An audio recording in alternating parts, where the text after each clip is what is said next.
We just checked some of those unfounded claims coming from the president and his staff about the legitimacy of mail-in voting, the safety and security of that. But just because vote by mail isn't riddled with fraud, the president says it is, there are legitimate issues for an election where more people are set to mail in their ballots than at any other time in our history.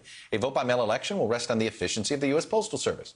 And it seems increasingly unlikely the agency's resources are up to the task or whether Congress will even give them the resources that they need to do this. New reporting from the Washington Post details how new changes at the Postal Service, including prohibiting overtime and making workers sort mail by hand, are causing serious delays in mail delivery. And workers are raising the alarm about the consequences that could have on our election. Joining me now is Mark Dimondstein. He's president of the American Postal Workers Union, and he's been one of the folks sounding this alarm. So, Mark, I appreciate you coming on. So I think a lot of us have been trying to understand the president has some overly invested interest in the business side of the Postal Service. It used to be about Amazon before, and now he seems to be wanting to micromanage. What changes have you seen implemented in the last 3 months that have made you scratch your head? Well, most of the changes that made us scratch our head have been implemented in the last few weeks. There's a new Postmaster General who came in and has implemented some policies that can do nothing but delay and slow down the mail for the people of this country. And look, the postal workers are an extremely proud and extremely dedicated group of public servants. But that's underscored by our role in this pandemic as frontline essential workers, connecting the people of the country in these very difficult and challenging times. So anything that slows down the mail is counter to what we believe in as postal workers. The law says to provide prompt, reliable, and efficient services. We treat the mail as if it's our own. Right. And now we're being told that in some situations to hold mail back, changes in transportation of mail, changing in when letter carriers get out to the street to deliver to your homes and businesses. And that's very troubling to us. And we've made our voices clear to the Postal Service. But there's no question the reports we're hearing from our members on the front lines of postal work is mail's backing up, mail slowing down. And we're hearing many complaints from the customers as well.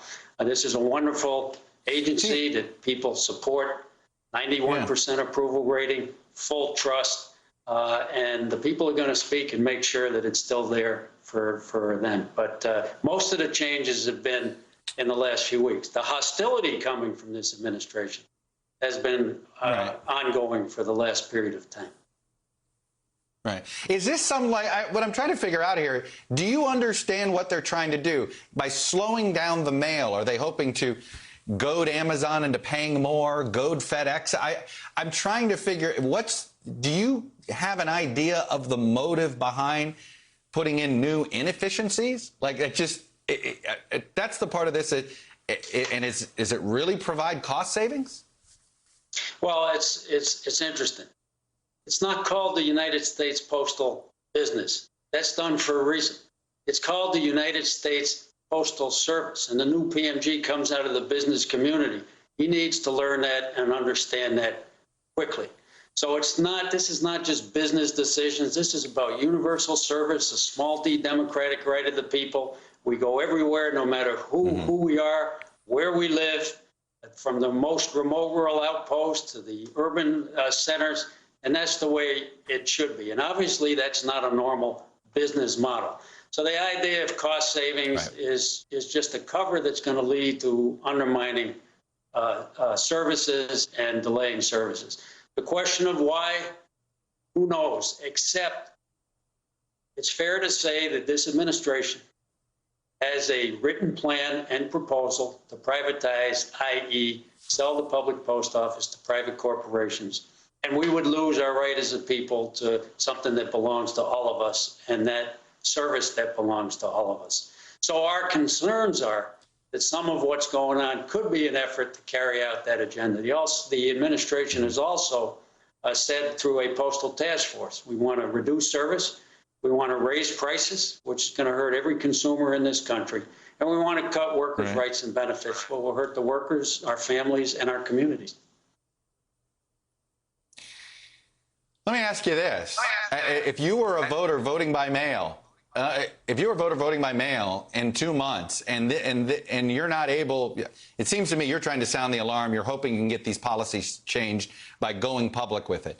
If you're unable to change these policies, would you recommend people voting by mail, or would you tell them go hand deliver your ballot and go to your county courthouse, go to a collection center? Well, vote by mail and vote at home are two ends of this. They both get it the same way. You get the ballot in the mail. Some people drop it off. Some people put it back in the mail. Look, I have great confidence in the security of the system, the dedication of postal workers to protect the privacy of the mail, to be able to track ballots. I think your previous guest addressed it very well, that the idea of voter fraud through vote by mail in it itself, those who are promoting that, that's a fraud. It's very safe, very secure, and it's worked really, really well. What we're concerned about in this moment is if mail is slowed down, it affects everything we do, including the ballots. So the states who run the elections, the Postal Service doesn't run any election. If the mail doesn't pick up the pace, they'll have to take that into account as they mail ballots. They'll have to leave more time. I would advocate that it be the postmark rather than when it arrives back. But I think the main thing is to fix it. And Congress can really fix this this week or next week. There's a stimulus package that's being talked about now. Your guest talked about it earlier. The House of Representatives passed $25 billion appropriated COVID emergency relief to the United States Postal Service. The economic impact of this economic crisis is hitting the post office very hard. And the Senate is now taking that up. They certainly took care of private corporations in the CARES Act at the end of March to the tune of over $500 billion. It's about time to take care of something that belongs to all of us that's being hit very hard by this economic crisis. And if that relief is there, then it certainly will help with everything we do, will help speed back up the mail, and will help with this November election and elections beyond. Hey, Mark Dimondstein, head of the Postal Union, I really appreciate you coming on, sharing your perspective on this and your expertise on how all this works. Thank you, sir. Thank you so much for having me.